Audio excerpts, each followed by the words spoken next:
So the purpose was to come here to deliver the Casualty Bureau training to some of their officers in relation to being able to set up and run a Casualty Bureau. So far it's been a really successful course. The students have been really diligent and real professionalism in wanting to be able to do this for the people of Gibraltar. And have you engaged with other agencies or the Civil Contingencies Committee? Not at this moment in time. I'm here purely to help the RGP. Now, you yourself have been involved in a number of very high-profile incidents. Tell us about them. Yeah, so London went through a series of tragic incidents that happened in the UK, and part of my response to that was to set up and organise casualty bureaus to respond to assist people in London. What value did it bring? For the families, it's that point of contact to be able to speak to the police in relation to reporting somebody is missing, and really that's our whole role, is to be able to be there for the families in the event of these incidents.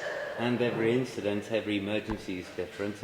Lessons to be learned from each and every one of them to continue evolving this project. Yeah. What are the lessons learned across the years and the incidents? Yeah, so I think we take lessons and learn lessons from every single incident.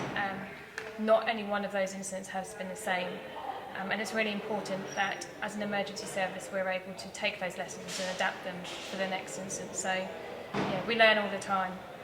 And looking at the Gibraltar scenario, the Gibraltar situation, what things do you think might need to be tailored or adapted for Gibraltar? You have a very small population which actually will also go towards being assistants in the Casualty Bureau, because rather than looking at multiple thousands of people being involved, you have a very small community and quite close community, so that will always help because those families will know where their loved ones are at certain times, so that actually works in Gibraltar's favour. Now, at a practical level, it's something very useful, something which can be an excellent resource. At a personal level, it's no doubt something that takes a toll on the people working within this. You've had quite a few experiences. How do you cope with this? Yeah, so having resilience to be able to deal with these is something that policing has been looking at across its history and time, and being able to provide the support needed to the officers and staff involved in these incidents is so important. I know that the RGP are engaging with the kind of welfare elements in relation to helping their officers and staff as a result of that, and you can't emphasise enough how important that is.